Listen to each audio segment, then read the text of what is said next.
Creo que apareció la caja de diálogo de que estamos grabando, ¿sí o no? Sí, sí, está grabando. Apareció Bueno, amén. que está grabando. Bueno, entonces vamos a llegar hasta ahí.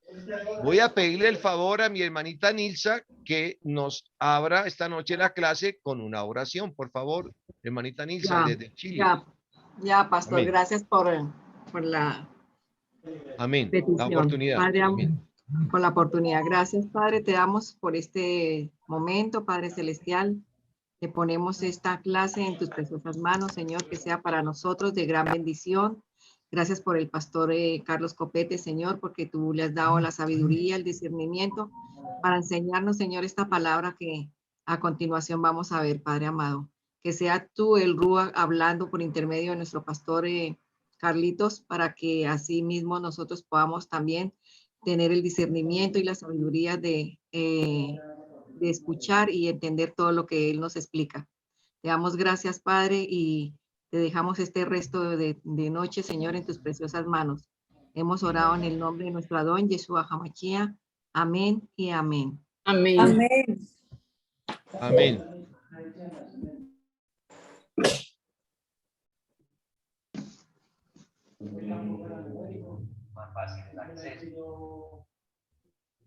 Ah, ya lo voy a habilitar. Que me están pidiendo algunos que entre.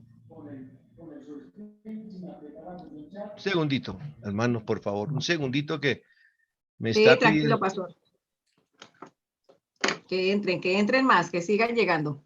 Sí, es que están entrando otros, entonces los voy a habilitar. Hay algunos que dicen que no le dan acceso por... Ya lo di. Ah, ok. Vamos un poquito, gracias, hermanita Nisa. Ya, este momento le abría a Marta Leguizamón, a Ulises, a Vini Guerrero. Bendiciones. Ulises volvió, qué bueno. Amén. Y Mirley. Mirley Amén. también, ya lo acabo de habilitar. Sí. Alguien más que me. Eri, esté pendiente de quienes estén pidiendo ser admitidos, por favor. Amén. Amén, amén.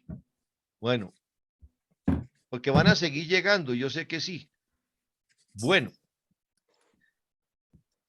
Acuérdate que cómo te das cuenta si alguien está levantando la mano. Entras a participante, le da clic y ahí despliegas quién aparece con la manito levantada o te piden en turno para admitir y le das clic en admitir, por favor, Eric.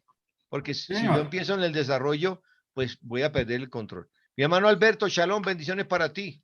Buenas noches.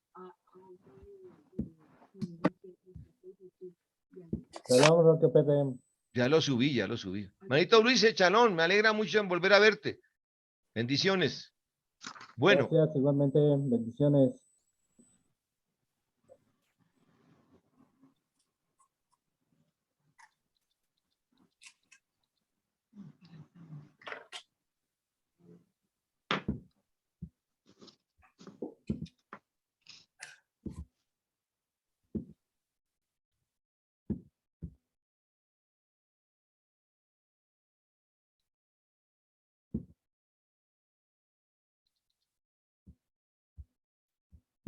Ya en este momento, para que empieces a grabar, por favor, Eri, acabo de decirle conectarme en vivo con Nueva Vida en Yeshua a través de YouTube.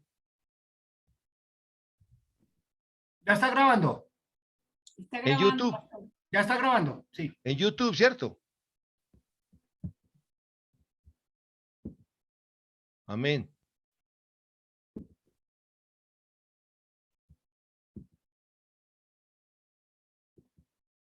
¿Me confirmas para no empezar con pedazos que salgan en YouTube y salgan completo? Pastor, ¿qué título tiene? No me aparece. No, el título es Nueva Vida en Yeshua 2, que es la clase que estamos dando. No, no ha aparecido todavía en YouTube. Bendito el Eterno. No está el enlace todavía, pastor.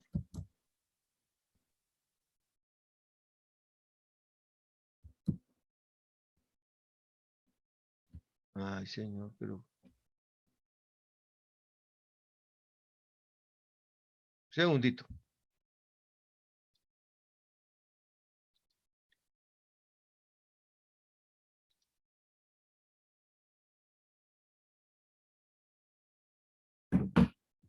Ahí.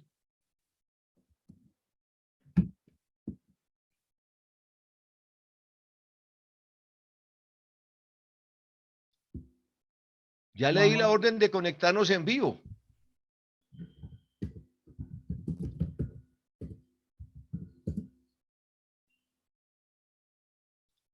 Bueno, amén. No, no me ha cargado. No ha cargado todavía. De pronto se demora la interfaz un poquito más. No nos preocupemos, pero tú le diste el botón de grabación a Zoom. Sí, sí, ahí está grabando. Bueno, perfecto.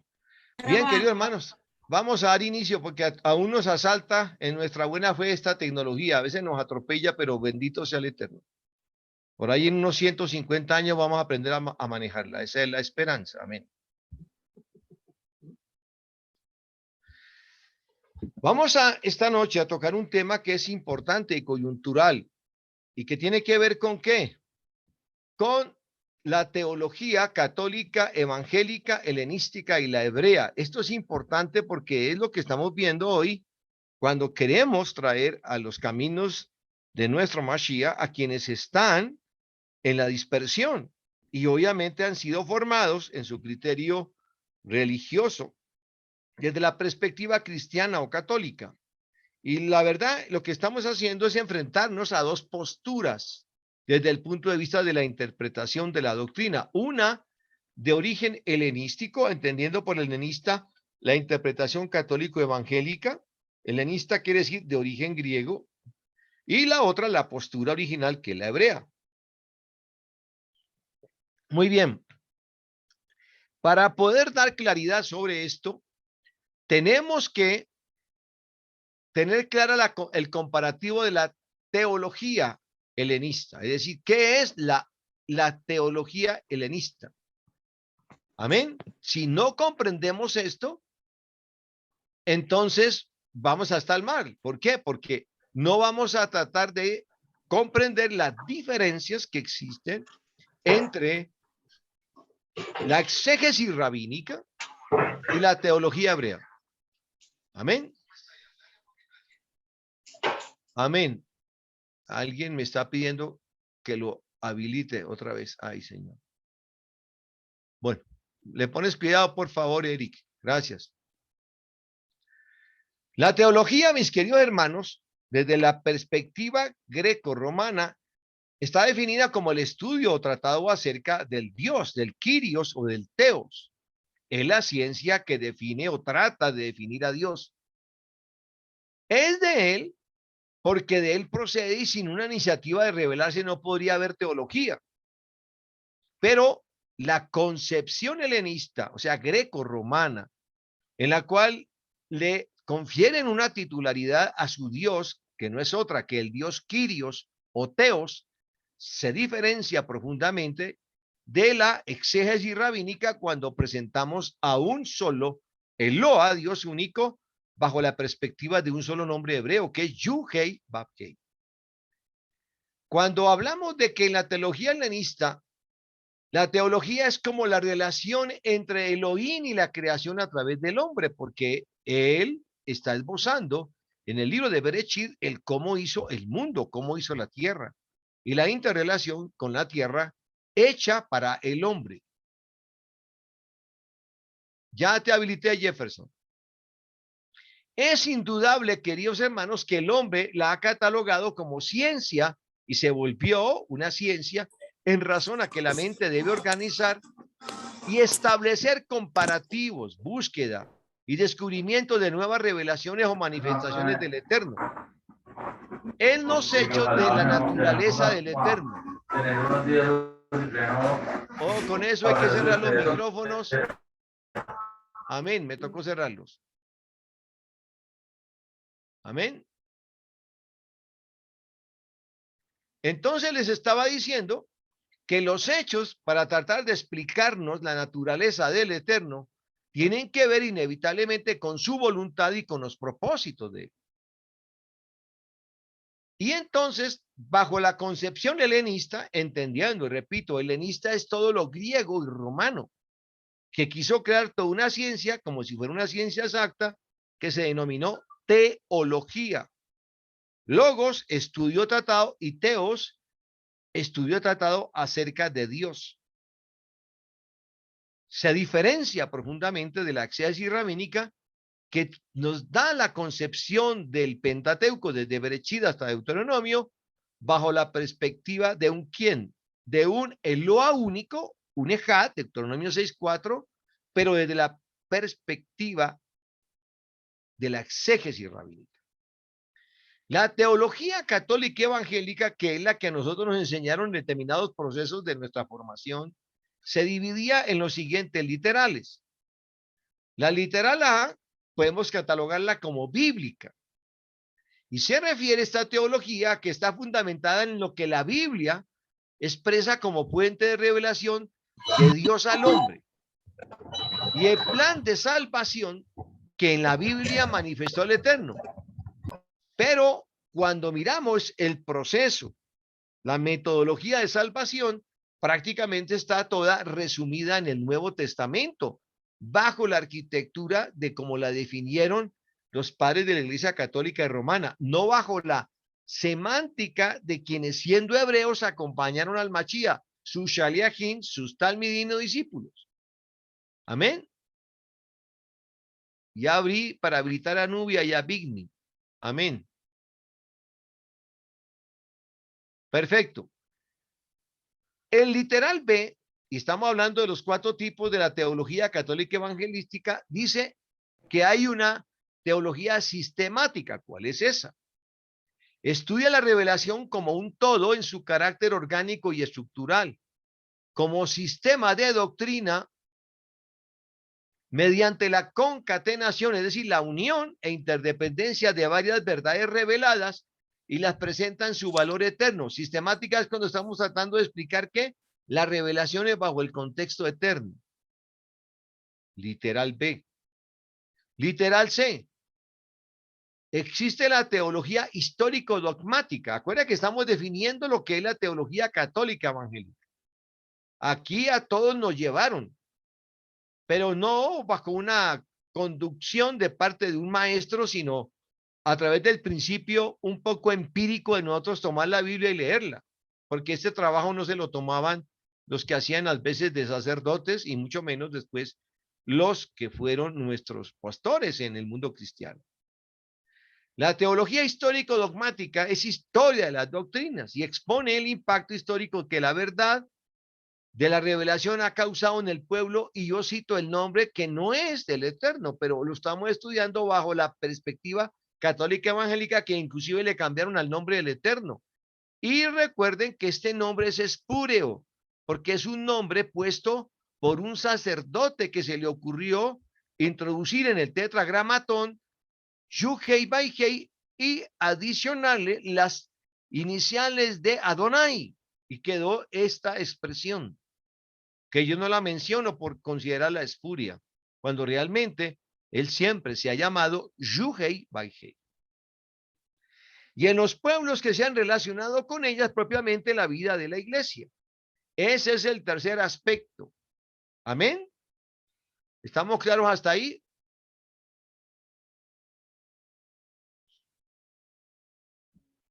Amén. Perfecto. Amén, pastor. Sí, El literal de, ¿qué otro tipo de teología católico evangélica es la que aprendimos o nos metieron por ese trasegar? Es la teología ética o práctica. Y esta es la teología de la acción, la aplicación de la llamada doctrina a la vida práctica. Entonces, bajo estos literales, que son 4, la B, C y D, vamos a ver que nacieron todos los grandes sistemas teológicos que hasta el momento nos han tenido embebidos a través de la historia, y de la cual quizás han marcado la forma de interpretar equivocadamente los textos, y sobre todo los textos de origen hebreo, creando confusión entre nosotros. Y lo cual podríamos decir que más que ser un instrumento de hombres, los mal llamados padres de la Iglesia Católica Romana, realmente fue un instrumento del opositor, del enemigo, para tener al pueblo de las naciones confundido. Mire por cuántos años. Pero la gloria sea para el Eterno, porque Él nos sacó de allí. Entonces vamos a definir cuáles son los grandes sistemas teológicos. La teología católica romana, el Concilio de Trento y el Vaticano I promulgó que la revelación venía por dos caminos. ¿Cuál? La Biblia y la tradición, de la cual esta última también tiene una incursión que a veces es peligrosa desde el punto de vista hebreo, porque está la tradición de los rabinos, la Misné Torah. Y a veces la Misné Torah marca un paralelismo con la interpretación del Pentateuco, pero a veces se aparta y crea conceptos que no están en la misma Torah. Y es lo que denominamos conceptos alágicos o de interpretación de los llamados padres antiguos o hermanos de origen hebreo o judío. La Iglesia romana, para poder dar enseñanza a la teología, creó todo un magisterio. ¿Qué es un magisterio? Un orden sacerdotal. ¿Para qué? Para que quienes estudiaran tuvieran la capacidad de ser intérpretes y promulgar verdades reveladas. Es decir, ellos empezaron a crear una especie de muro de que la revelación de las Sagradas Escrituras no era para todo el mundo, sino era únicamente, no para los ungidos, sino para quienes, para los que se dedicaron al magisterio, entendiendo por magisterio los que se dedicaban a estudiar las Sagradas Escrituras. De ahí salió el concepto de verdades infalibles, entre comillas, y crearon figuras que ni siquiera están en la bendita Torá, como cuáles: el limbo, por ejemplo, el purgatorio, orar por los muertos, cuando ellos no tienen ni memoria, ni escuchan, ni oyen, ni entienden, que han traído tantas equivocaciones, fanatismo y herejías al cristianismo. ¿O es que le parecía a usted muy normal ir un día lunes a prenderle velas en un cementerio a las ánimas del purgatorio? Eso jamás estuvo en la Torá, ni en el Brit Hadashah.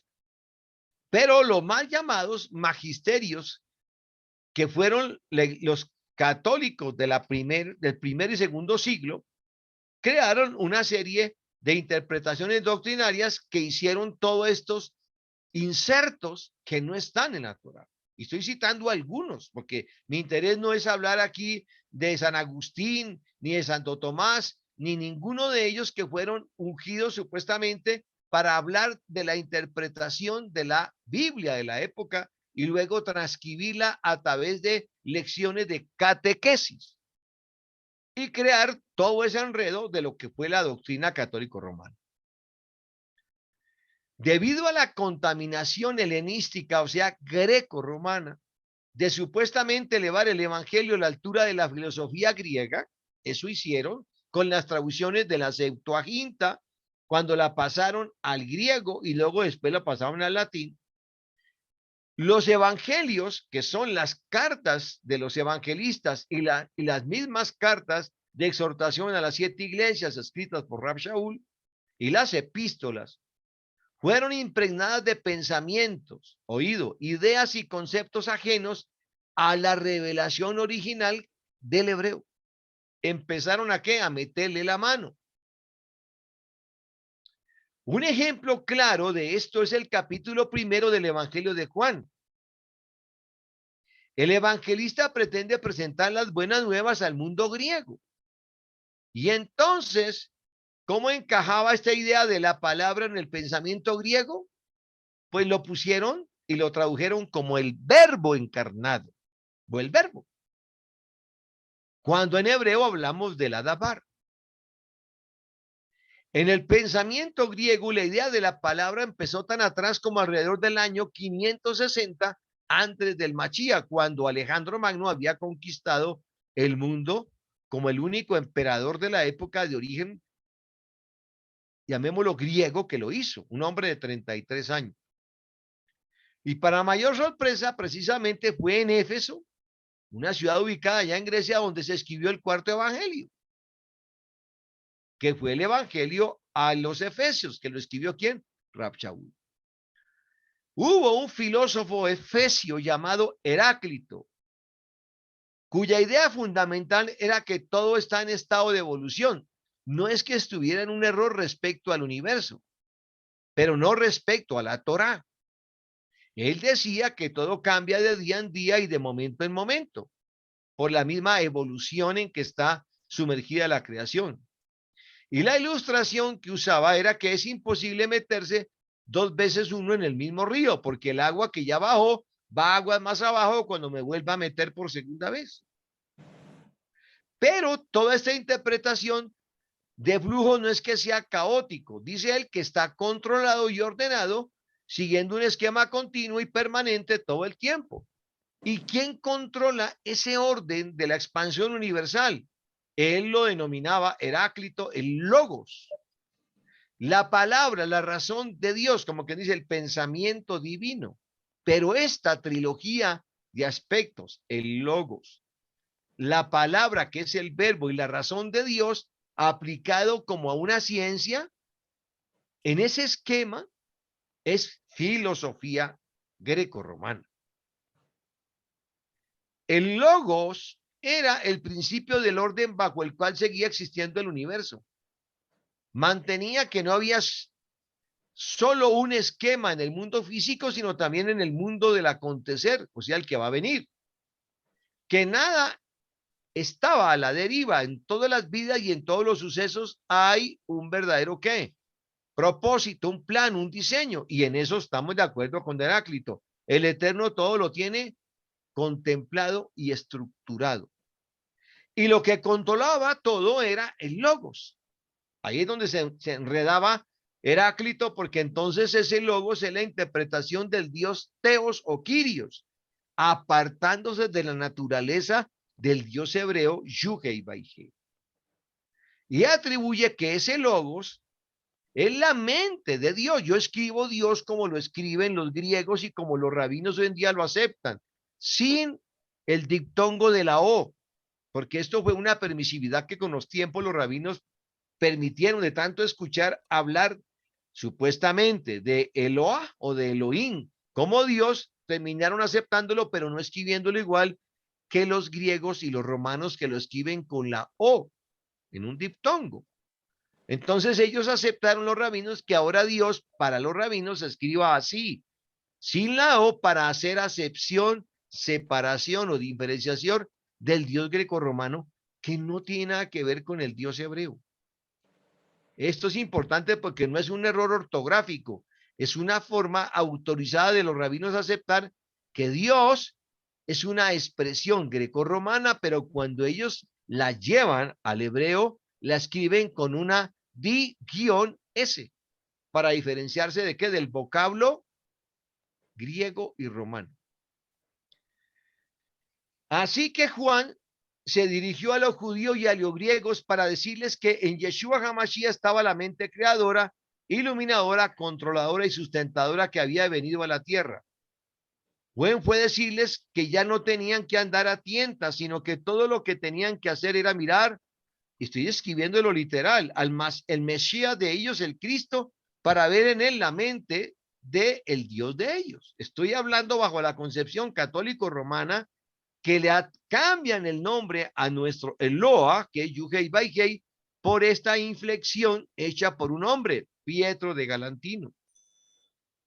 Estas disquisiciones, o sea, discusiones semánticas, razonamientos y pensamientos filosóficos en los evangelios no es otra cosa que contaminación helénica, filosofía griega, hermanos. ¿Y dónde hicieron su máxima expresión? La hicieron precisamente en las interpretaciones Reina Valera. Estoy conectado en vivo. ¿En dónde?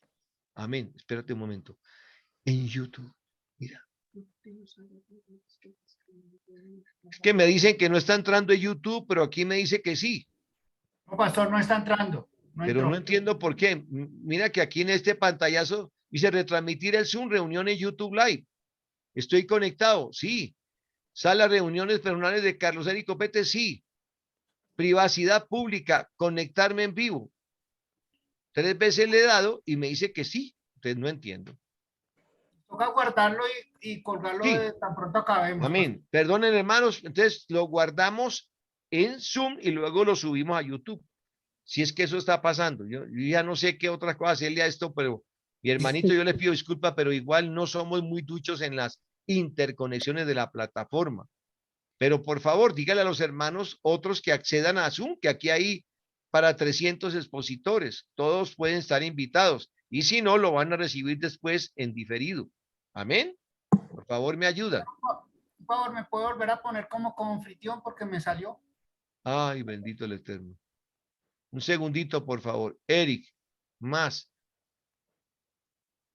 Coanfitrión, sí, ya está. No, Alberto Reyes no.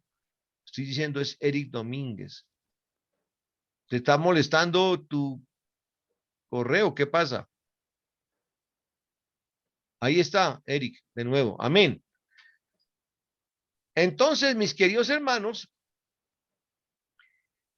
esa interpretación bajo la perspectiva greco-romana fue la incursión que hicieron los mal llamados padres de la Iglesia Católica Romana entre el primero y segundo siglo, a saber, entre otros, ¿quiénes? Jerónimo, ¿quiénes?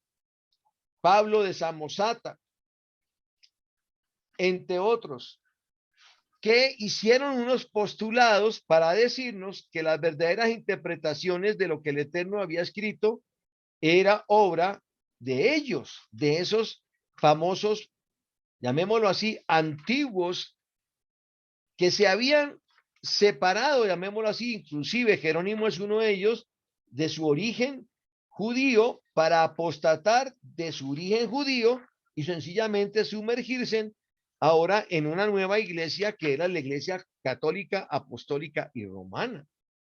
Peor herejía no se pudo presentar.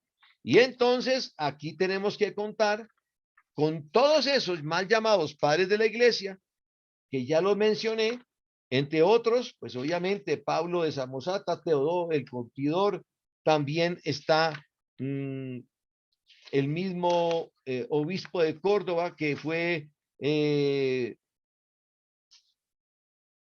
Heródoto, perdóneme, también está dentro de esa generación Clemente de Alejandría, Clemente de Roma, Orígenes, San Agustín de Hipona y Juan Crisóstomo, que todos ellos, más llamados y autocalificados como padres de la Iglesia Católica Romana, negaron todo lo hebreo.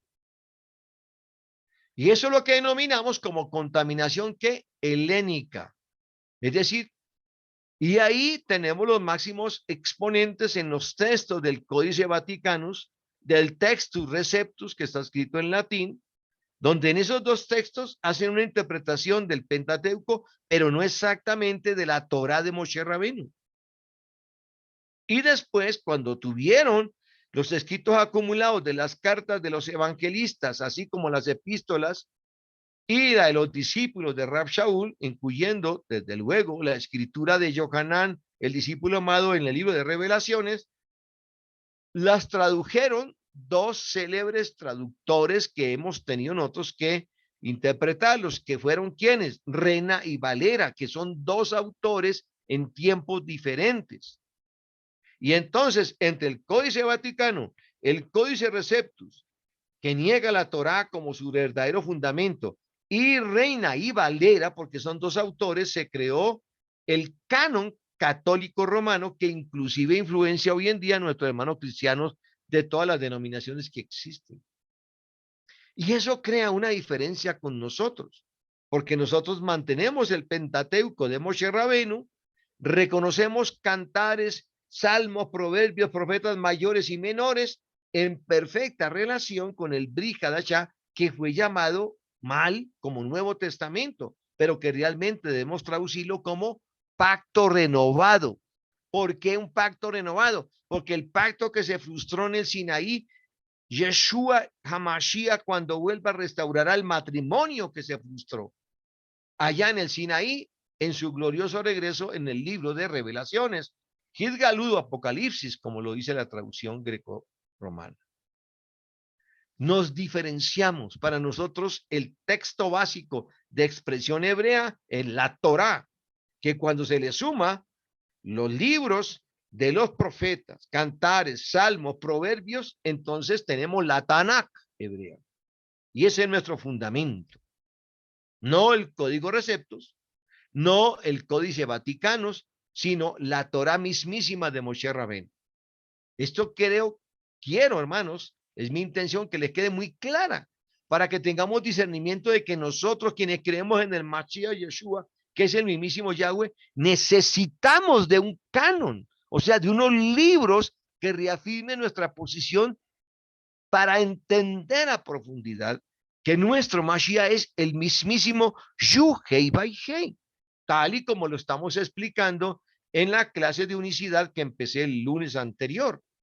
Si me hago entender por qué busco con estos aspectos dar claridad a ustedes, hermano, porque miren, créanme que no es fácil entender la unicidad de Yuhei Baihei en Yeshua. Y si tú no la tienes, vas a estar con un pie en tratar de creer en el Mashiach y con otro pie en la tradición que te enseñaron mal. Y tú tienes que desaprender y dejar atrás lo que mal aprendiste para interpretar el Ejad del Eterno. Espero que me hayan comprendido. Quisiera escuchar por allá un amén, aunque fuera de uno solo de ustedes. Amén. Amén, amén. Amén, pastor. Amén. Amén. Ustedes entienden la unicidad de Yuhei Baikei con el Mashiach. Bendito el abacados. Deuteronomio no solamente se conformarán las letras doradas de su mente, sino que entonces todo lo demás lo vamos a entender. El Mashiach revelado en el Brit Hadashah estaba oculto desde la Torá, pero siempre estaba desde el comienzo, desde Bereshit. ¿Está claro? Y así es la intención de llevarlos a través de toda esta instrucción de las cartillas de Nueva Vida en Yeshua. ¿Qué aprendimos de más también en el proceso helénico o grecorromano? Que había una teología subjetiva. ¿Y eso qué es? Estas escuelas partían de la presuposición, como quien dice, presumimos que la autoridad del Dios de ellos, del Eterno de ellos, que lo bautizaron con este nombre por parte de Pietro de Galantino, no el nombre verdadero que es Yuhei Baihei, se expresaba directamente en el sujeto y también se transmitía a través de algunas de las facultades del alma humana. ¿Cuáles eran esas formas de entender al Eterno? La razón. Entonces nació el racionalismo, los sentimientos y la conciencia, que es la estructura del alma. Amén. El racionalismo marcó toda una época por parte de los padres de la Iglesia Católica Romana para tratar de entender que solamente había una forma de aclarar quién era el creador, y era a través de la razón, principio que introdujo en el año de 1500 René Descartes, filósofo de filósofos. El lugar más destacado de la razón para la obtención de ese conocimiento religioso está ubicado en la esfera de la razón de nuestra mente, que nos van a llevar supuestamente a conceptos para poder recepcionar la verdad, según bajo el concepto de racionamiento de René Descartes. La filosofía de las épocas afectaron todo esto. Cuando se acepta que sin razón es imposible entender al Eterno, se eleva a la categoría suprema de juez autónomo e inapelable de la verdad, y a veces hasta fuente de la verdad. Muchos de esos padres de la iglesia del primero, segundo y tercer siglo, católicos y romanos, se atribuyeron ser la fuente de la verdad respecto a las escrituras. Y ahí vino el terrible error, hermanos. Error que tú y yo no lo trasladaron a través de la tradición de la cual fueron instrumentos de transmisión de esa tradición nuestros padres, abuelos, bisabuelos, tatarabuelos. Ellos también fueron objetos de aprender malas interpretaciones de la traducción hebrea al griego y luego el latín y por cuarta mano el español, porque usted y yo hablamos español, Y aparece un símbolo fundamental a la altura del siglo XVIII con Federico Hegel, que impuso su sistema de tesis, antítesis y síntesis, que él decía que nada es posible demostrar como verdad si no se plantea como una tesis, si no buscamos cómo anteponernos a esa tesis. Si la tesis supera lo antítesis, entonces puedo llegar a una síntesis y después plantear un corolario o una enseñanza final. Mi querido hermano y hermana que esta noche me acompañan, a través de esta trilogía de sistemas de deducción, fuimos educados, tú y yo, en la conducta griega y romana de las ciencias exactas. No que sea malo ejercerlo, porque cuando tú aprendiste las ciencias exactas como aritmética, la geometría, el cálculo racional e infinitesimal, estás aplicando tesis, antítesis y síntesis. Pero en las ciencias no exactas, esto cuando se hace difícil demostrar la tesis, se le atribuye el pecaminoso problema de que eso no es verdad. Pero todo este proceso ¿de qué? De deducción racional se aparta del concepto hebreo, donde la exégesis rabínica es la que nos va a llevar a interpretar los diferentes niveles, el Peshat, el literal, el Midrashín, o el Midrash revelado y el nivel Sod o profundo del misterio.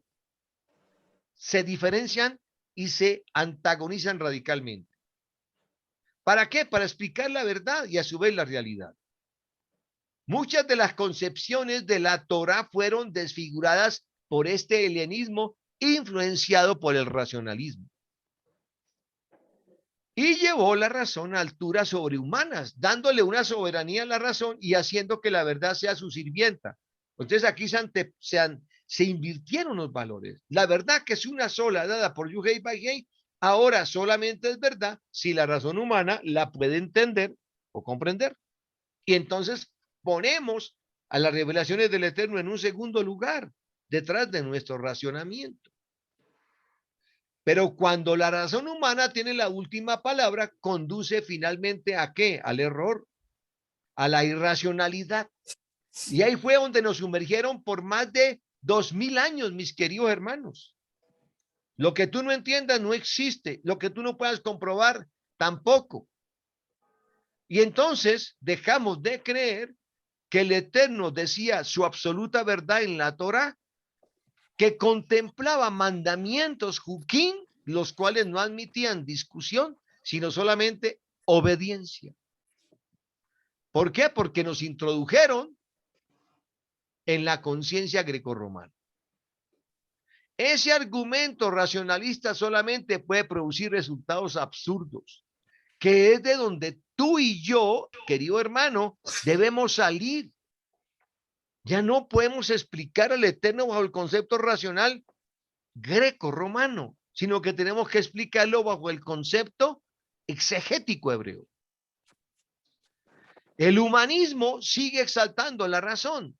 Por eso en Romanos 1, 20, 25, Strong, que fue el que escribió el libro más importante de la traducción y de la interpretación de las raíces hebreas, nos dice lo siguiente: los errores del racionalista son los errores de una visión defectuosa, claro, porque empezaron a interpretar un libro de origen hebreo, con idiosincrasia hebrea, con interpretación para hebreos desde la estructura griega.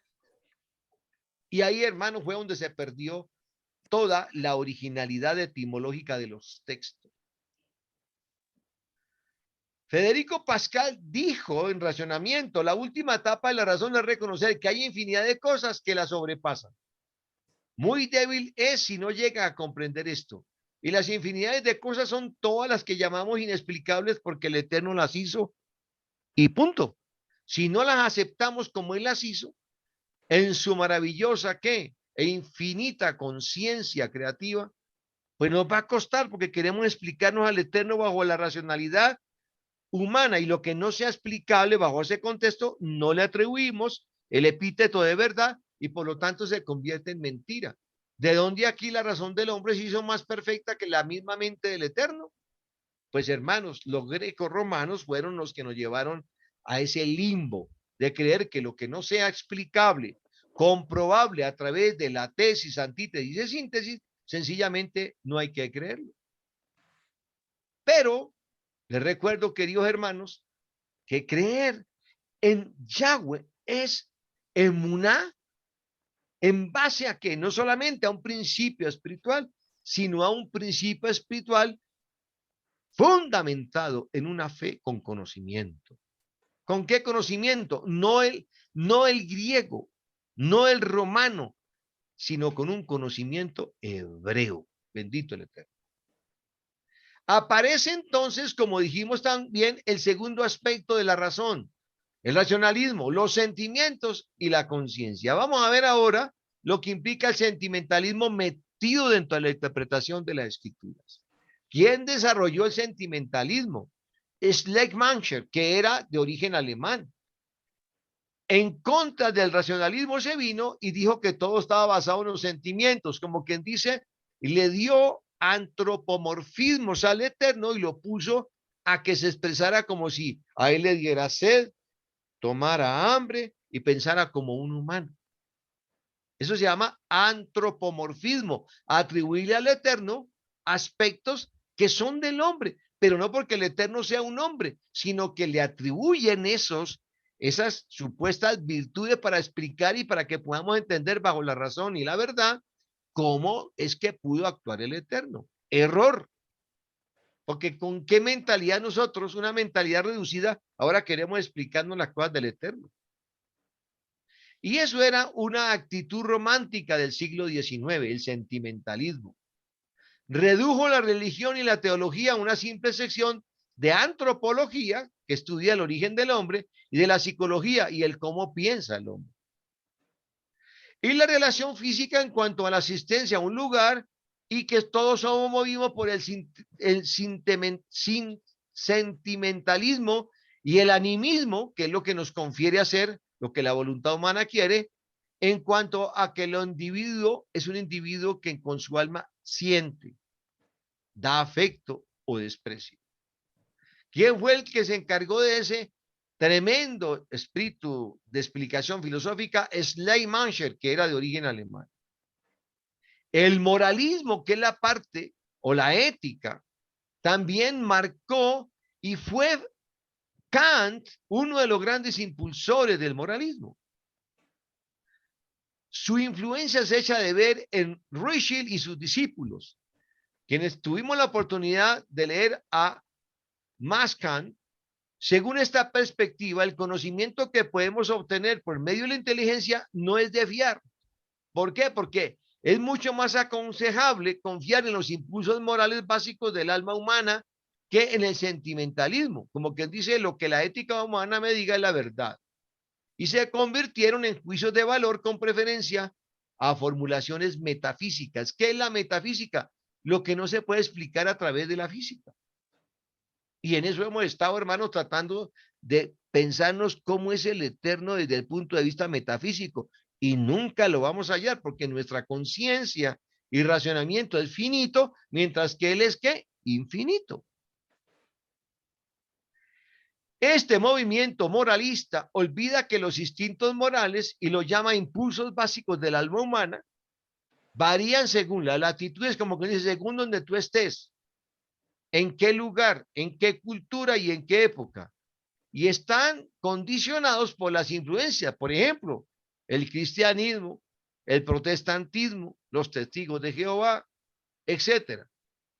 ¿Qué es lo que se moldea como el llamado inconsciente colectivo? Y ahí tenemos tres grandes enfrentamientos con relación a quién es el Eterno. Nosotros, quienes creemos que Él es único, Ejad, Deuteronomio 6:4, con Yeshua. Otros que creen en el dualismo, quien lo ven como unigénito y como dos personas. Otros que lo ven como la Trinidad, Padre, Hijo y Espíritu Santo, tres personas distintas.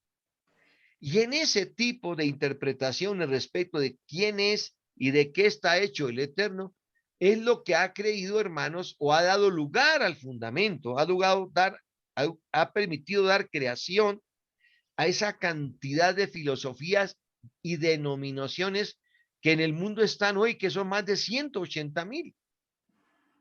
Sumergiéndonos a ti y a mí, hermanos, de paso, en un mar de confusiones, donde todo el mundo se atribuye una parte de la verdad. Y punto. ¿Por qué, hermanos? Porque el inconsciente colectivo ha llevado ¿a quién? Al pueblo a través de la pérdida de la fidelidad interpretativa del Eterno, que no era otro que la estructura del lenguaje hebreo, de reconocer un Dios hebreo y de que él vino a un pueblo hebreo con unos comportamientos de idiosincrasia hebrea. Y por eso, hermanos, hemos estado dando vueltas como en un carrusel eterno hasta el tiempo de hoy. La teología neoortodoxa, neo quiere decir nuevo, hacia lo conservador o hacia lo radical.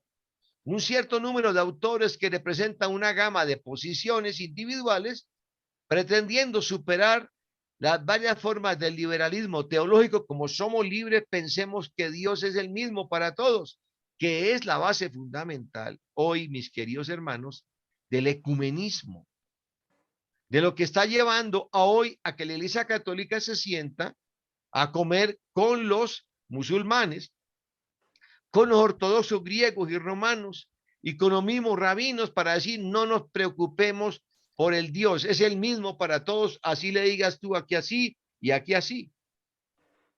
Eso es ecumenismo. Hermanos, y es una aberración que el Eterno apostata, rechaza, porque él es celoso en su nombre y celoso en su origen.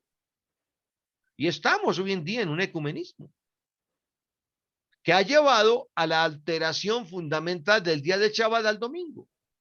Y muy pronto va a ser declarado el domingo como el día de la adoración y del descanso, por ese ecumenismo propio de todas las religiones universales, entre comillas, encabezados y dirigidos por la Iglesia Católica, Apostólica y Romana. Quieren negar al verdadero Eloa de Israel. Quieren explicarlo bajo la estructura del hombre, no el Eterno hablándole al hombre, sino la estructura del hombre tratando de interpretar quién es el Eterno. Alteraron los valores. Los famosos Karl Barth y Emil Brunner llegaron a eso. No, tenemos que explicarnos bajo el contexto humano quién es Dios. Y en vez de aceptar que el Eterno nos hizo a su imagen y semejanza, pero Él es el que tiene la explicación de quiénes somos, para qué fuimos hechos y cuál es la razón de venir sobre la tierra. Según el pensamiento neortodoxo, Dios se revela al hombre en lo que denominan las crisis, los momentos de dificultad que el hombre tiene. Porque es ahí cuando se produce un encuentro personal de carácter trascendental. Recuerden, hermanos, que el Eterno, a ti y a mí, nos alcanzó porque teníamos insuflados en el momento en que Él nos creó un propósito con Él. Y en su misericordia, nuestras nefes, Él supo si le íbamos a buscar más tarde o temprano, pero lo íbamos a buscar. Pero eso no entra dentro de la teología neortodoxa ni entre el racionalismo filosófico grecorromano. La neortodoxia se convierte, sin pretenderlo, quizás en un apartado más dentro de la corriente de cómo pienso yo y mi mente. Y entonces aquí es donde aparecieron las posiciones católico-romanas. Fue fijada definitivamente en el Concilio de Trento en el 1545 al 63. El católico romano cree que tiene dos fuentes de revelación, la Biblia y la tradición. De ahí que el católico no crea necesario buscar toda la doctrina en la Biblia, no se toma ese trabajo. Dice, la tradición a través de Pablo de Samosata, de Orígenes, de Eleuterio, así como también, obviamente, de Juan Crisóstomo, entre otros, y Jerónimo, son los que tienen la razón. No me toca que ponerme a buscar la doctrina en la Biblia, o sea, no estudie la Torá, sino estudia a los ¿quién? A los magistrados, a los profesores que se atribuyeron la capacidad de leerla para explicárnosla a nosotros. Entre otras cosas, recuerden, hermano, que la Torá o la Biblia fue por muchos años prohibida para que tú la tomaras en las manos. Estaba traducida en latín.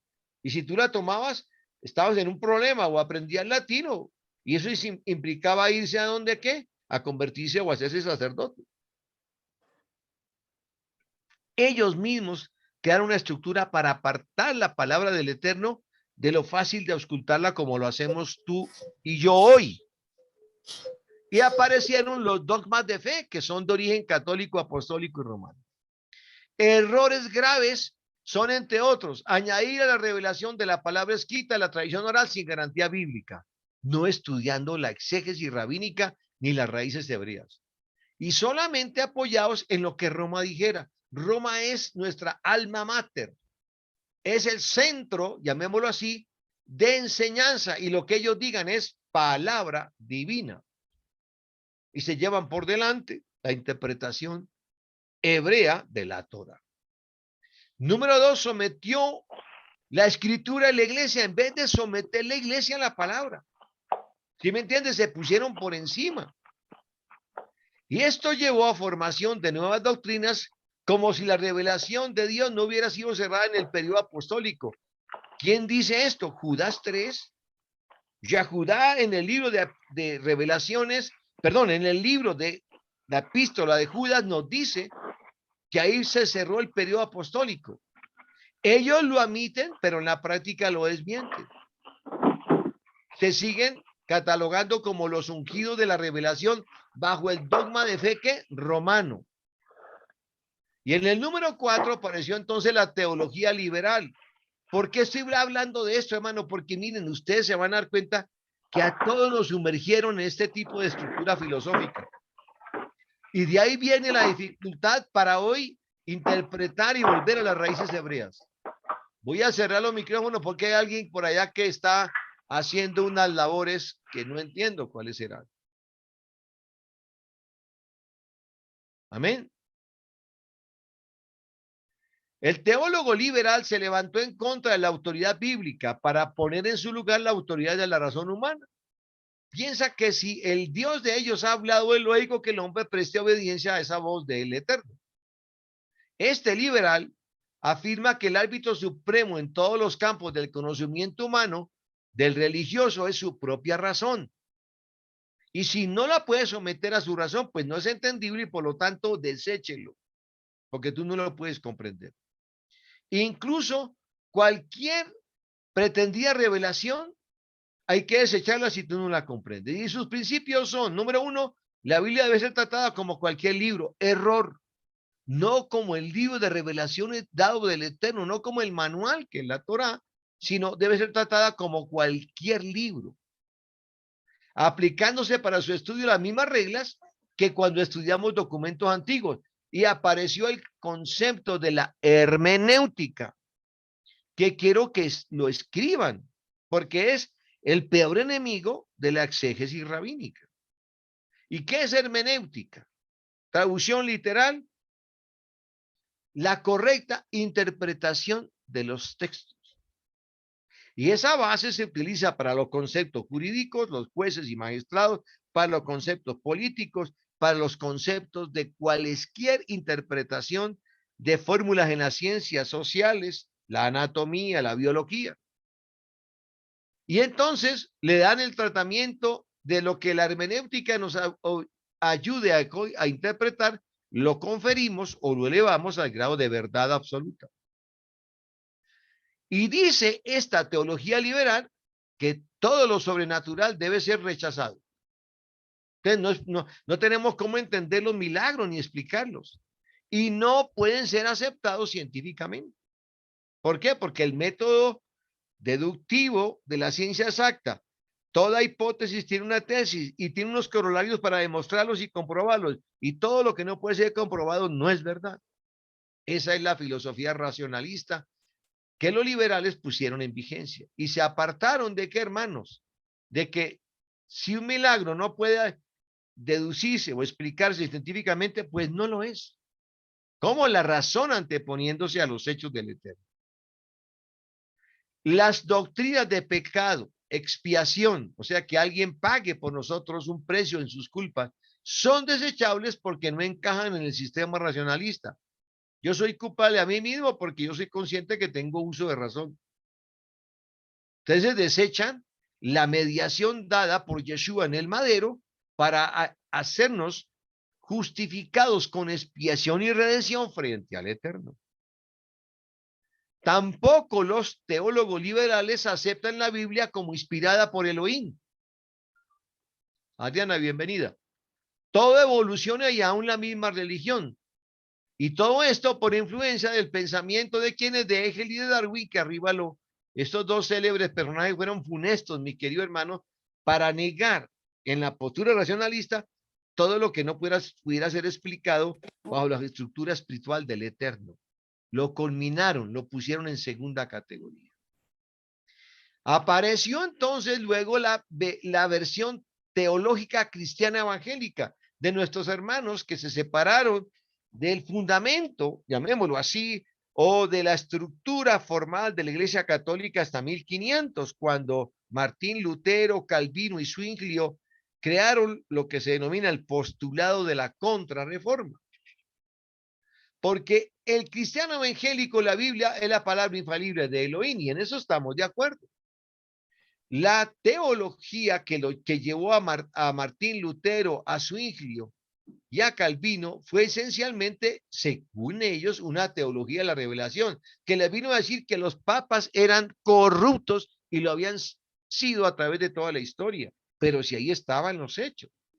Para eso no necesitaban una revelación. Y ellos se apartaron de ese ecumenismo y de esa doctrina de cardenales, de sencillamente de estructuras teológicas como obispos y presbíteros que trajeron funestas desempeños en la Iglesia Católica, Apostólica y Romana. A la autoridad de la Iglesia opuso la autoridad de la palabra. Eso no está mal. Trataron de recuperar el concepto de la de la interpretación apropiada de la Dabar. Y crearon un concepto que lo siguen utilizando nuestros hermanos evangélicos y cristianos que se separaron en sus 180,000 denominaciones. Sola escritura fue su lema, o sea, lo que la escritura diga estará bien. Estos reformadores, encabezados por Zwinglio, por Calvino y por Romano, mantenían la posición de que la Biblia había sido dada por Elohim, y es cierto, el Ruach HaKodesh se lo entregó en cuanto al Pentateuco a Moshe Rabén, y que era inspirada tanto en su contenido como en su forma. Hasta ahí estamos de acuerdo. Los reformadores, tres que mencioné atrás, usaban indistintamente los términos de la escritura dice y Dios dice, tomando esto como una especie de ¿cómo se dice?, de coletilla, para que cuando cada vez hablaran un postulado, decían, la escritura dice, y Dios te dice, fueron profetas tradicionales del origen cristiano, haciendo hincapié en que se referían al texto de la Torá o de la Biblia. Porque para ellos las palabras de la escritura y la palabra de Dios eran sinónimas. Y en eso también estamos de acuerdo. La posición de ese cristianismo evangélico puede ser formulada con palabras de la misma Biblia. Toda escritura es inspirada divinamente y es útil para enseñar, como lo mencionó 2 de Timoteo 3:16, como también Esdras y Nehemías.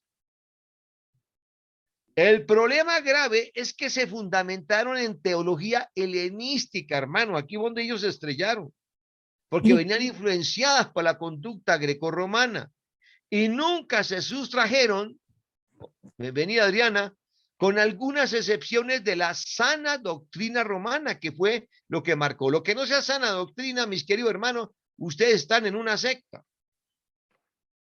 Y es así como en la mayoría de las predicaciones usaron como fundamento la palabra, pero la del Nuevo Testamento, mal denominado, porque ni en la Torá antigua, ni en los profetas, ninguno de ellos profetizó que habría unos escritos que serían acumulados a través de un proceso de 200 o 300 años y que se llamarían Nuevo Testamento.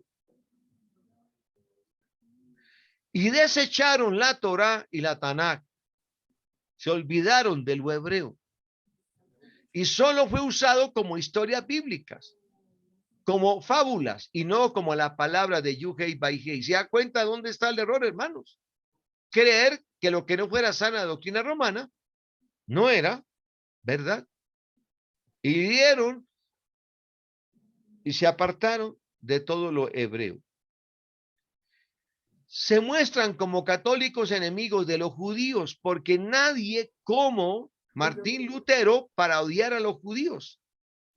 Vamos a ver aquí un postulado más adelante que uno se queda aterrado de cómo un hombre que supuestamente era un contrarreformador, apartándose del ecumenismo católico, odiaba a los hebreos. Y conclusión de esa teología helenizada en la cual estuvimos embebidos tú y yo por muchos años, y desde luego nuestros padres y nuestros abuelos. Todo el pensamiento que estudiamos en la teología greco-romana se fundamentó en la razón o en la lógica. Pero hay cosas, hechos, sucesos, operaciones del eterno, situaciones y realidades que escapan al razonamiento y a nuestra lógica humana, y que solo pueden explicarse a la luz de la fe, de la verdadera emuná del eterno. ¿Y qué es esa fe bajo la concepción de Yuhei Baihei? El razonamiento sin fe lleva a la herejía y a la idolatría, y también la fe sin razonamiento lleva al fanatismo. Y nosotros no queremos estar en los dos extremos. No tener una fe que razone, pero tampoco cerrarnos a la banda en lo que no es posible interpretar y llevarnos al fanatismo. Y esta es la razón por la cual Saulo de Tarso nos dijo en Romanos 1, 21, 25. Ya que habiendo conocido a Yahweh, no lo glorificaron como al Elohim o al Eloa, ni le dieron gracias. Al contrario, se envanecieron en sus razonamientos y su necio corazón fue entenebrecido. Pretendiendo ser sabios, se hicieron necios y cambiaron la gloria del Dios incorruptible por imágenes de hombres corruptibles, de aves, de cuadrúpedos y de reptiles. En una palabra, idolatría. Por lo cual también los entregó Dios a la inmundicia, como lo negaron, y al entregarlo a la inmundicia, lo sumergió en los apetitos de sus corazones, de modo que deshonraron entre sí sus propios cuerpos, ya que cambiaron la verdad de Dios por la mentira, honrando y dando culto a las criaturas antes que al Creador, el cual es bendito por los siglos. Amén. Increíble, hermanos, que Rab Shaul estuviera profetizando para los tiempos de hoy. Se deshonraron a sí mismos, hermanos. Y entonces cambiaron la verdad del Elohim por la mentira. Y ahí se sumergieron en esas 180,000 denominaciones que han tenido al planeta Tierra en cuanto a quienes quieren buscar al Dios único y verdadero, enredados en esas denominaciones. La mezcla, hermanos, que es lo que se volvió en ese gran, llamémoslo, florecimiento de las sectas, condujo a una herejía. Cuando se mezcló el evangelio con el razonamiento griego, siendo noble la intención de las buenas nuevas, que es lo que debe traducirse como evangelio, surgieron las primeras herejías, comenzando por el gnosticismo. ¿Y qué era el gnosticismo?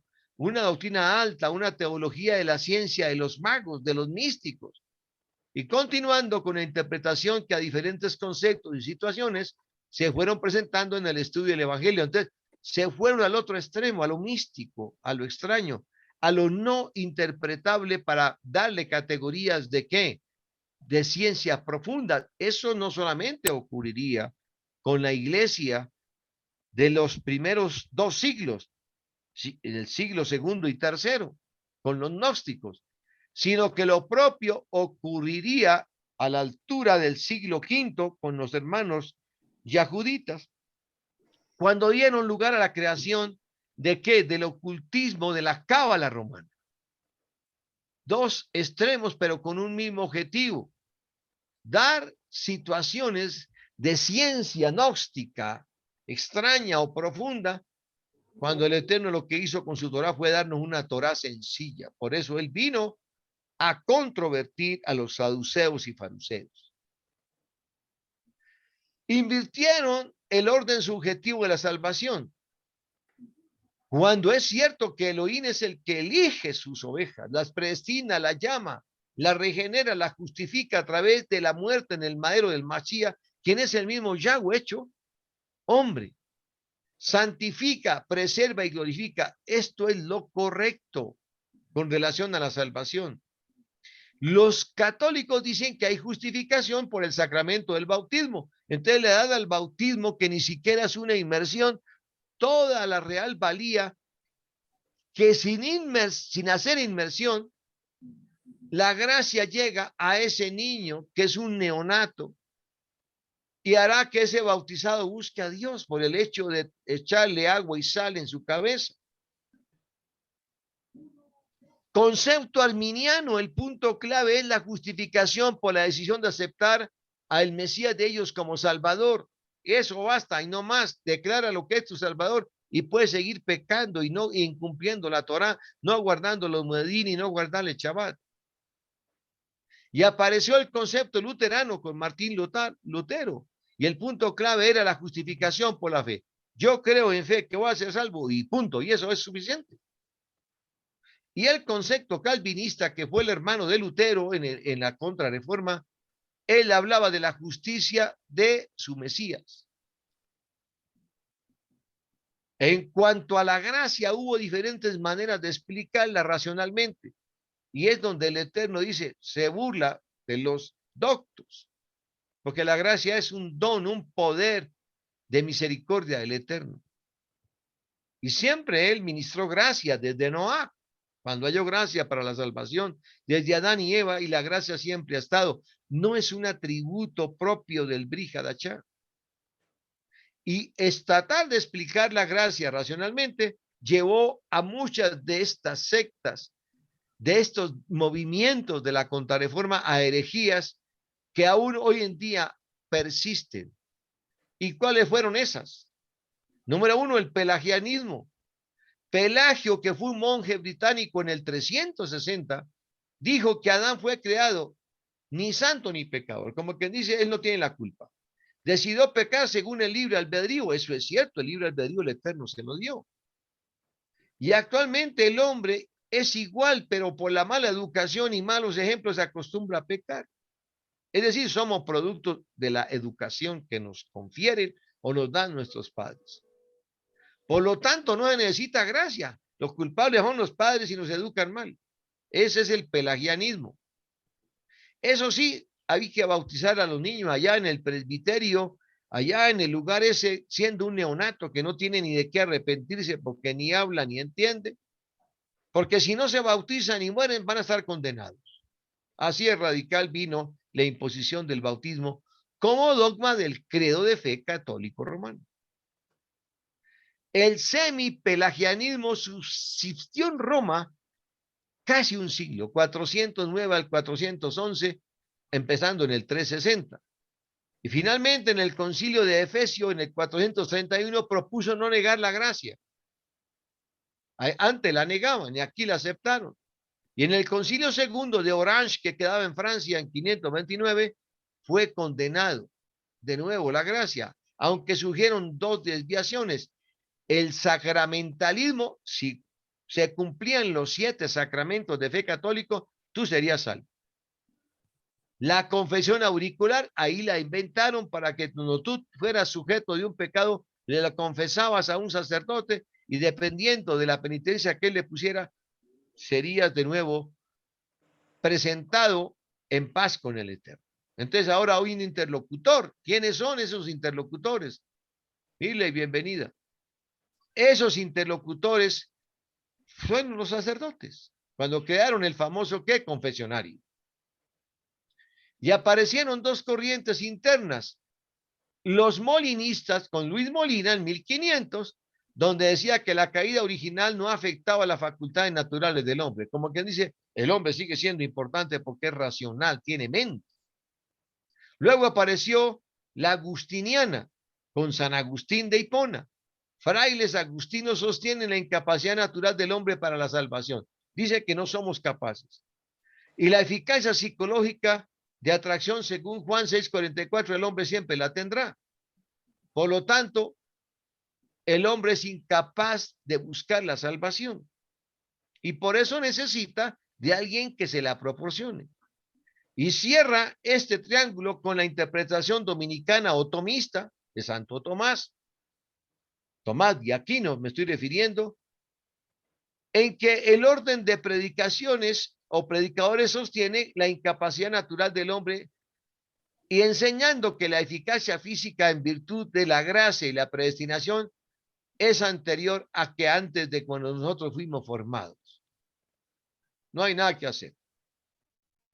¿Para qué entonces llevar una vida piadosa o cumplir la Torah? Todas estas corrientes, hermanos, fueron con la cual ilustraron a los sacerdotes católicos, apostólicos y una gran mayoría de nuestros hermanos reformistas, por no decir los que siguieron a Lutero, a Calvino y a Zwingli.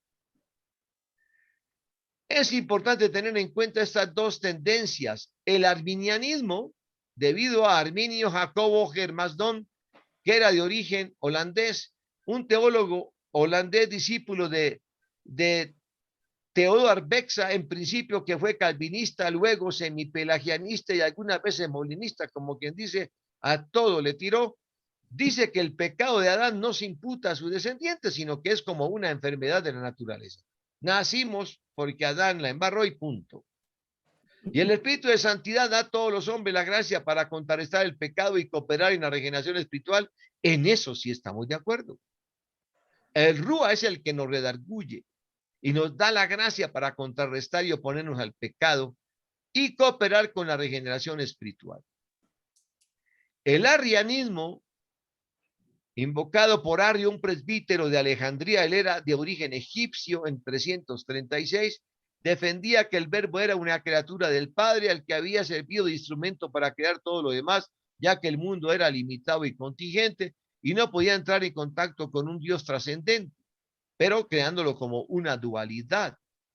En el concilio de Nicea declaró que Jesucristo, el Hijo de Dios, es Dios verdadero, nacido, no creado del Padre, igual en esencia del Padre. Fíjense en este término. Es Dios, pero dicen, nacido, no creado del Padre. Y entonces, ¿cómo puede ser Dios y tiene la misma esencia? Sí, pero está hablando de que no fue creado, sino que nació. Y entonces diríamos, bueno, y si nació, ¿cómo fue eso? Claro, cumplió el ciclo de existencia en una betulá, en una mujer virgen, pero porque fue obra, llamémoslo así, de engendramiento hecho por el Ruach HaKodesh. Pero Arriano estaba hablando de que Dios había hecho todo eso por el mismo propósito de origen natural, de haber tenido una relación sexual a través de quién, de José con Miriam. Y entonces le quita la deidad al Machía para conferirle un origen humano. Y eso es terriblemente equivocado, hermanos, porque niega la deidad del Machía. John Wesley, quien fue el creador de la iglesia wesleyana, defendió un arminianismo moderado, no se fue tanto a lo extremo, y decía que el pecado original no es meramente una enfermedad de la naturaleza, sino pecado en toda su realidad y por tanto constituye al hombre reo en la presencia de el Eterno. Si el hombre nació en pecado original, solamente tiene un destino, y es que el Eterno lo pueda perdonar y pueda ponerlo en su presencia cuando él quiere. El calvinismo, que ya hablamos, uno de los tres creadores de la Contrarreforma, Jean Calvin, en 1500 sostiene la elección y la predestinación divinas. Y en eso, personalmente, yo estoy de acuerdo. Porque ¿por qué entendemos que el Mashiach decía, mis ovejas oyen mi voz y me siguen? O cuando, haciendo alusión, le preguntaron, lo interrogaron los discípulos, los Shaliachim, dinos, ¿vas a restaurar tú el reino de Israel en este tiempo? Y él que le respondió, yo no he venido sino a las tribus perdidas de los hijos de Israel. Padre, tuyas eran desde la creación del mundo y tú me las diste para que ninguno se perdiera. ¿Y eso cómo se llama? Predestinación divina. Dios llama y atrae irresistiblemente a los que quiere salvar, y eso es cierto. No importa que tú hayas llegado de 30 años, de 20, de 50, y algunos un poco más tarde. Había una predestinación, bendito el Eterno, para contigo, un propósito. Y por eso hoy estamos retornando a Él. Y obviamente eso confiere una gracia perdonadora que quiebra la resistencia de la voluntad humana, llevándonos ¿a dónde? A aceptar que el Eterno es quien ha tenido esa bondad y misericordia para traernos de nuevo a su redil. Aparece el trinitarismo también en esa época con la fórmula de Dios en tres personas. ¿Y de dónde surgió las tres personas en un Dios? Desde un principio no está basado en la escritura ni es derivada de ella. Y afortunadamente, como vamos a mostrar, no solamente es antibíblica, sino que es errónea. ¿Y por qué decimos que es antibíblica? Porque el versículo de primera de Juan 5:7 lo dice claramente. Y vayamos, si quiere, rápidamente a esa postura. Y me gustaría escuchar dos versiones. Juan 5:7.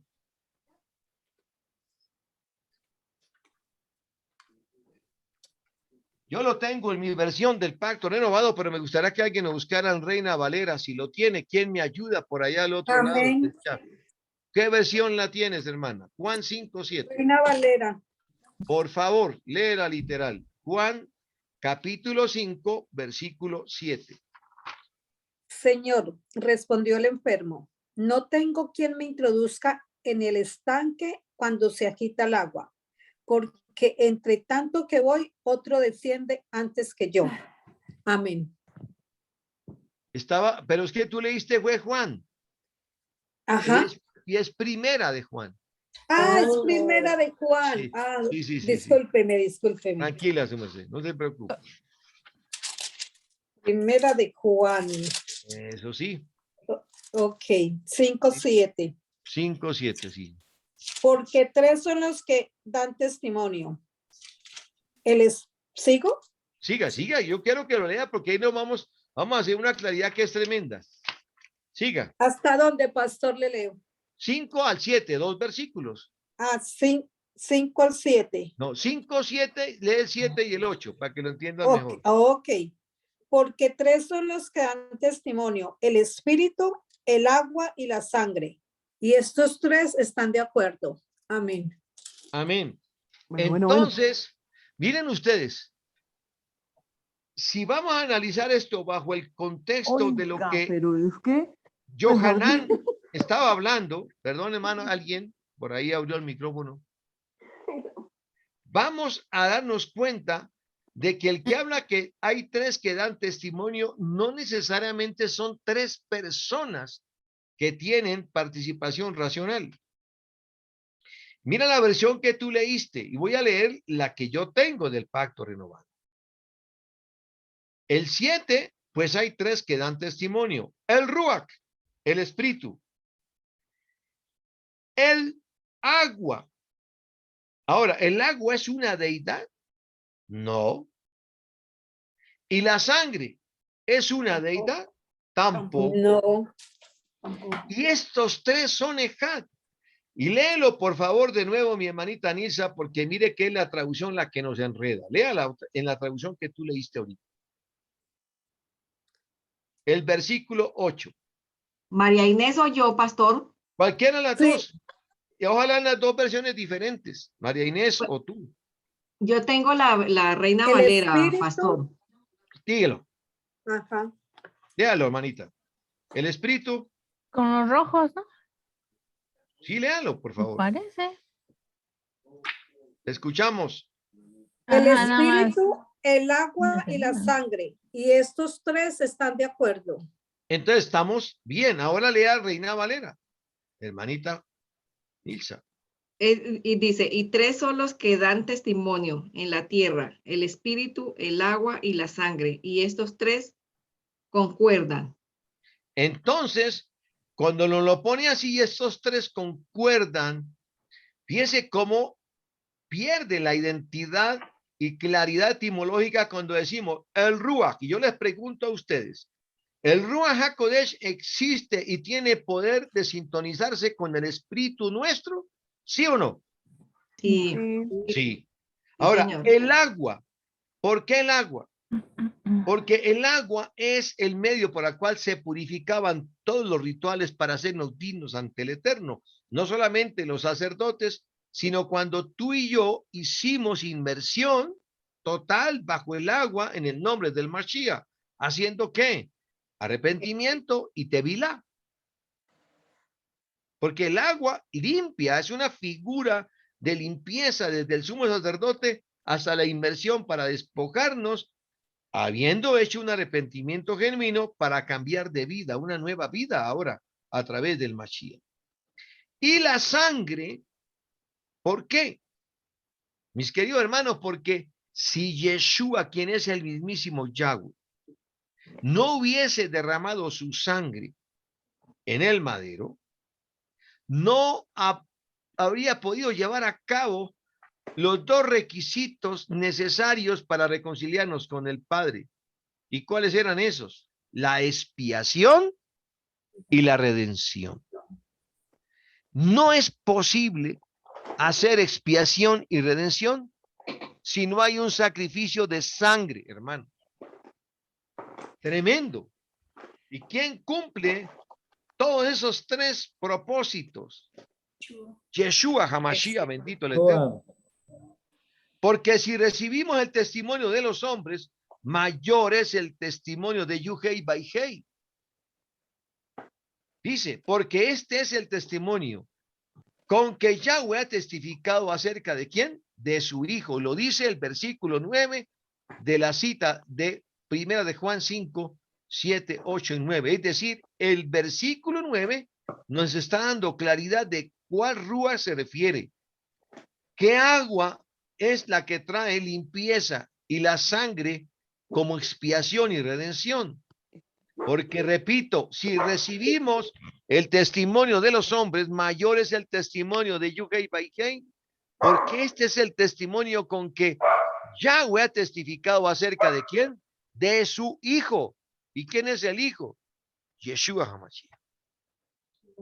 Tremendo, hermanos, porque en ese concepto vamos dándonos cuenta de toda la obra redentora que hizo el Mashiach. ¿En dónde? En el madero. En una escritura de Erasmus de 1516 que fue traducida al latín, llamada como el Coma Johanneum, estaba agregando por alguien y fue cuando se introdujo, hermanos, la famosa Trinidad, que también fue objeto de esa introducción en el libro de Mateo, en el capítulo 28, cuando le alteraron la orden del Eterno, cuando él le dice allá en la ascensión en Betania, ir y hacer discípulos en todas las partes de la tierra y bautícenlos en mi nombre, que es la traducción del Mateo Shem Tov. Primera persona al singular, mi nombre. Y ellos le introdujeron el adefesio en el nombre del Padre, del Hijo y del Espíritu Santo. Eso fue adicionado, mis queridos hermanos, en las traducciones católico-romanas. Y ahí crearon el trinitarismo. Hasta hoy, hermano, porque aquí vemos que interpretan más, tres son los que testifican aquí de la cita de 1 de Juan 5, 7. Y ellos dicen que estos tres son uno y están agregadas en qué textos. Uno de los que mi hermanita ahorita leyó, en la Reina Valera. ¿Y cuántos años estuvimos sumergidos en lo que los trinitaristas catalogaron como sana doctrina, entre comillas? Porque sana doctrina era todo el que creyera en la Trinidad. Bendito el Eterno que nos sacó de esa situación. Amén. Tertuliano, Ireneos y Orígenes, que los hablé antes, persiguieron el estudio de la Trinidad. De hecho, el primero de ellos fue teólogo y escritor y es responsable por la ya famosa fórmula de una sustancia en tres personas en el siglo IV. Si las tres personas de Tertuliano no es acertaban su connotación, entonces toda esta frase se caía por sí misma. Atanasio lo proclamó como la fe en la iglesia en el concilio de Nicea, o sea, desde el 325, 3 siglos después de que Juan, el discípulo amado, escribió en el 90 al 100 en la isla de Patmos Revelaciones, ya habían introducido la Trinidad. San Agustín o Agustín de Hipona Le dedicó 15 años de su vida a meditar en ella y escribió de Trinitate o Trinitate acerca de la Trinidad, o sea, le puso el postre encima para decir que definitivamente la Trinidad era la razón de explicar al Eterno. Luego la reformuló con el llamado credo atanasiano y Calvino la tomó y después él se volvió parte de la primera reforma. Háganme el favor, queridos hermanos. Los reformistas, Martín Lutero, Juan Calvino y Zwinglio, terminaron creyendo en la misma Trinidad de los católicos romanos. Y por eso se mantienen en doctrina de error. Bendito el Eterno que nos sacó de eso, hermanos, y nos ha venido revelando el Ejad en el Eterno. Él utilizó la palabra latina persona y entonces le confirió a la Trinidad 3 personas distintas. Tremendo error. Y algunas interpretaciones de específicamente de la Reina Valera, dice que el Rúa se contrista, que llora, y entonces no entendemos qué es un antropomorfismo, una forma de conferirme particularidades del hombre a un ente espiritual. Y entonces lo vemos, no, si el Espíritu Santo se contrista y llora es porque es una persona. Error. Es un antropomorfismo, una forma de atribuirle posiciones, comportamientos humanos al espíritu. Quiso decir que en 3 personas eran 3 partes y ahí nació el trinitarismo. Lo tremendo, hermano, es que los reformadores de la Iglesia Católica Apostólica Romana no reformaron la parte más esencial, se quedaron en la Trinidad. Y de ahí viene, hermanos, todo ese error de atribuir a personas comportamientos en un litigio legal entre quienes creemos en el Ejad del Eterno y los que creen en la Trinidad como 3 manifestaciones y personas distintas. Luego aparecerían los testigos de Jehová con Carlos Taser Russell en 1800, ya en épocas contemporáneas, hijo de un matrimonio presbiteriano que estudiando las profecías bíblicas predijo equivocadamente varias veces el fin del mundo, primero en 1914, luego en 1915. Y miren lo que ellos creen, que Jesús no es Dios y simplemente es un profeta, y dicen que es el mismo ángel Miguel. Es decir, hermanos, es una secta que alteró toda la interpretación del Eterno. Que el Espíritu Santo no es Dios, que es una fuerza. Y que la salvación para solo 144,000 no va a ser para las tribus de Israel, sino que todos serán exclusivamente para testigos de Jehová. Háganme el favor, mis queridos hermanos, a dónde llegó todas esas desviaciones de que fuera objeto por la filosofía racionalista a crear hoy en día uno de los movimientos más grandes del mundo en cuanto a sectas se refiere, que son los testigos de Jehová. Apareció creciendo en gracia. No puedo hablar de cada una de las denominaciones porque, hermanito, nos tomaría el resto del año. Creciendo en gracia empezó con un tal Fernando Soto Santiago de origen puertorriqueño y con José Luis de Jesús Miranda, quienes manifiesta ser Jesucristo hombre y hace las señales de Satanás. Hágame el favor. Y sus postulados, entre otros, han sido: el pecado no existe, el diablo no existe. Y el número 666 es el de la sabiduría y prosperidad del hombre. Y se lo tatúan en la frente, en el pecho y en los brazos de los niños. Este José Luis de Jesús Miranda ya murió, pero ahí siguieron los que creyendo en él. Aquí en Colombia tienen iglesias de Creciendo en Gracia. Y ellos dicen que no, que estamos equivocados, que el C66 es el número del hombre. Y la rinden potestad y dice que el hombre es el verdadero ¿qué? Elohim, que ha venido a hacer las señales ¿de quién? De Jesús, y que por lo tanto el diablo no existe, porque ya hubo uno que lo destruyó. La nueva era sustituye a Elohim por la energía y el conocimiento, entonces le atribuye propiedades místicas sobre los ángeles, creando la angelología, la autoayuda, la meditación trascendental, el yoga, la energía positiva, la metafísica, los olores a través de las esencias de la literatura védica, que es de origen hindú, el yoga y las 7 leyes de Hermes Trismegisto, entre otros, que era un filósofo griego, por allá de la época de Hipócrates, de Sócrates y de Arquímedes. Y el punto 10º, que es la metafísica y la hiperfísica. Ya los contemporáneos racionalistas trataron de explicar que la metafísica, que venía del griego metas, el más allá de la naturaleza, para poder explicarse todo el concepto de la palabra. Y es la rama de la filosofía que estudia la naturaleza, la estructura, los componentes y principios fundamentales de la realidad. Esto incluye la clarificación e investigar las naciones fundamentales con las cuales entendemos el mundo, y es tratar de explicarnos de qué está hecho quién, Elohim. Hágame en el favor, hermano, nosotros tratar de qué, de explicar de qué está hecho el Eterno, cuando, hermanitos, sinceramente, en nuestra mente racional nos queda muy difícil siquiera intentarlo.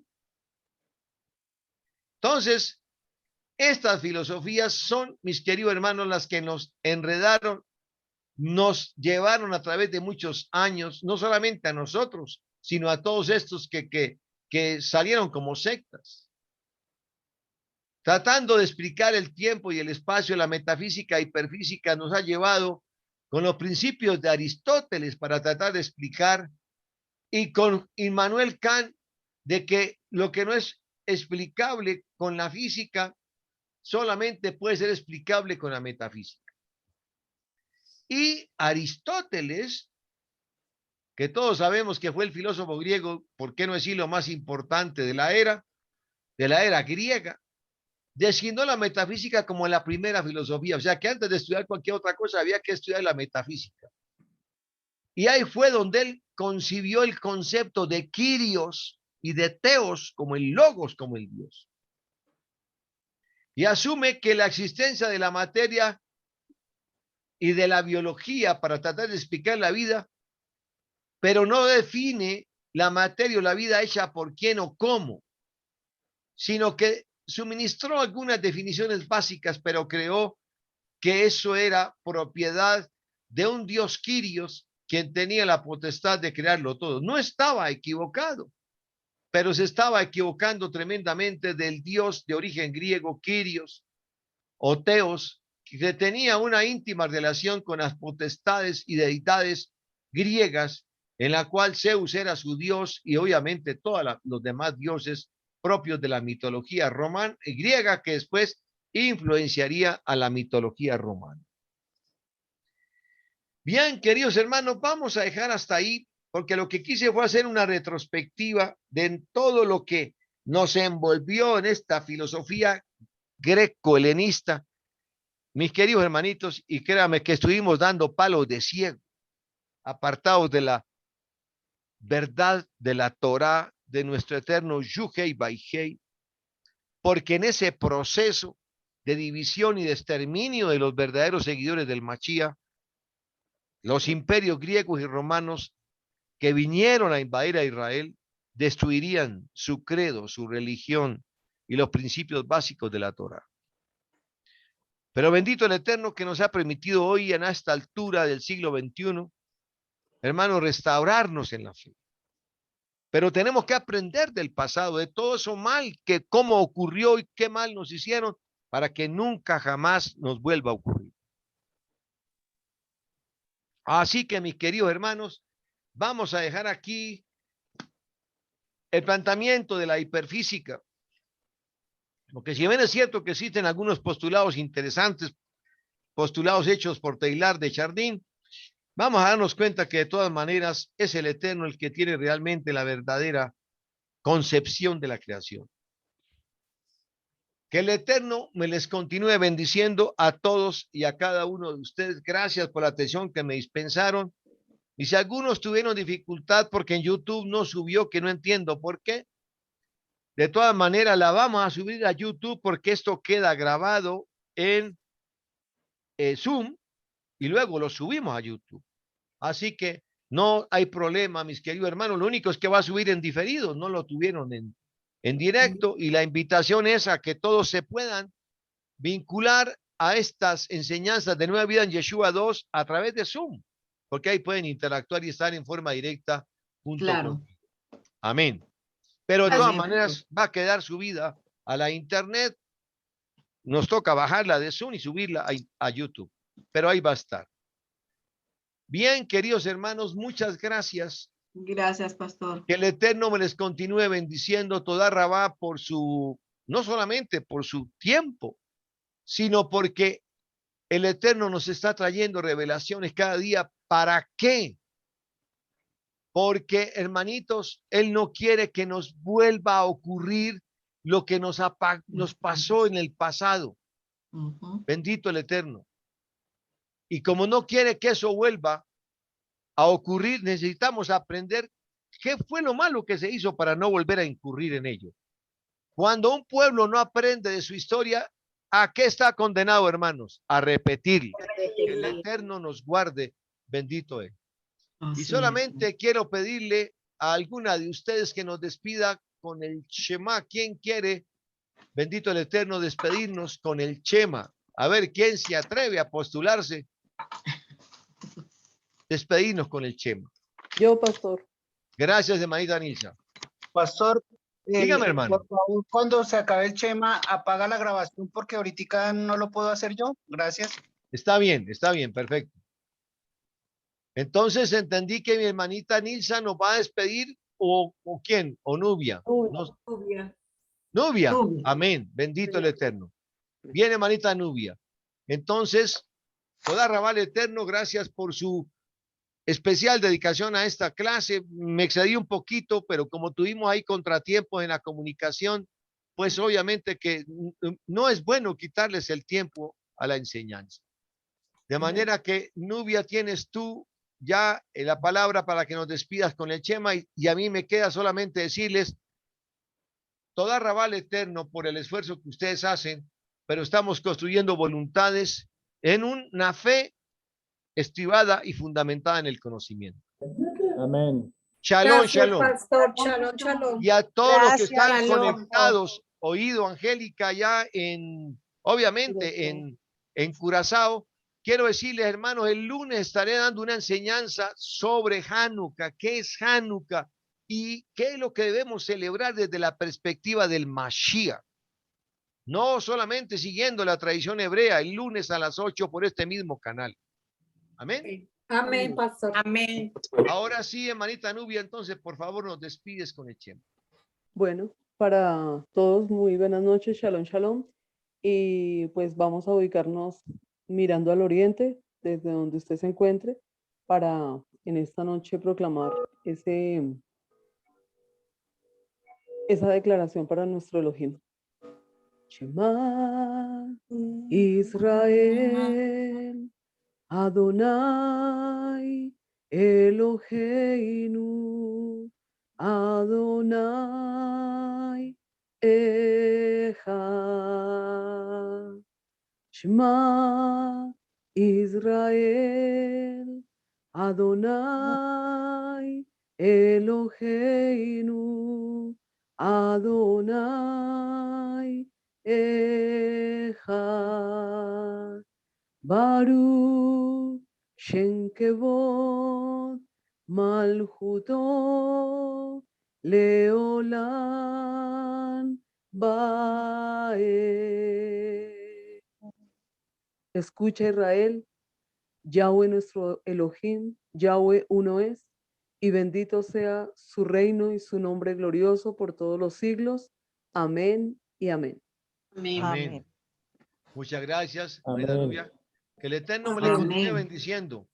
Amén. Saludos a todos, Amén a hermanito todos. Ulises, Angélica Aranzales, a Marina, a Marinés Muñoz, bendito el Eterno, a Angélica allá en Curazao, Eri, gracias, Esperancita Mujica, Jefferson en Ecuador, Adriana, Dora Ramírez, a Egna, a la familia García allá en Nicaragua, a mi querido hermano Alberto Gildardo, a Gina Juárez, al iPhone de Elizabeth y a mi hermano querido Manuel Elio Ortiz Sepúlveda y a su querida esposa, a Marta Leguizamón, a mi hermanita Minea Moshe, a Nubia Roxana en Costa Rica y a Ulises. Que el Eterno me les continúe bendiciendo. Gracias, hermanitos. Bendiciones, Amén, pastor. amén. Para todos. Saludos. Laila, a Shalom, todos, shalom. bendiciones. Amén. Laila Top, María Inés. Bendecido. Laila Top. Laila Top para todos, pastor. Amén, claro que sí. a todos. Shalom, shalom para todos. Pastor, que el día viernes Dígame, a las Jefferson, te 6:30. escucho. Pregunta, la cartilla de Nueva Vida en Yeshua, ¿su merced ya la subió por Telegram? Es que yo no la tengo. No, ya la mayoría la tienen, pero aquellos que no la tienen, la puedo Opa. subir a Telegram o se las mando a sus correos personalizados. ¿Qué quieren? Cualquiera. Su merced tiene bueno, los dos. Telegram estaría bien, pastor. Bueno, entonces, Pastor, Alberto, te la mando a tu correo y a Jefferson, pues al correo y también la subo también, desde luego, a Telegram. Amén. Listo. Bueno, muchas gracias, Bendiciones a pastor. todos. Bueno, Eric, muchas bendiciones. gracias. Amén, bendiciones. Eric, bendiciones. Pastor, Bendiciones, para Ulises. recordarles que tenemos la apertura del Sabbat a las 6:30 por el mismo canal, por este canal de Zoom, con la misma clave, y los esperamos. El próximo viernes hacemos apertura de Shabbat y el sábado la enseñanza de la Parashá Vayeshev la daremos a las 10 de la mañana, la primera parte, para cerrarla sobre las 12:31. Y en la tarde, en el Havdalah, complementaremos la enseñanza con el cierre del Havdalah. Y el lunes, la enseñanza acerca de quién? Del Havdalah desde la perspectiva del Mashiach. Amén. Están todos Amén. invitados Amén. a través de este chat. Gracias, Bueno, muchas pastor. gracias, pastor. Gracias, Eterno me pastor. les bendiga. Bendiciones, Un Laila. abracito. Bendiciones, Laila Todo. bendiciones para todos. Shalom, Shalom, Eduardo, bendiciones. Shalom, mi hermanito Jefferson. Ajá. Y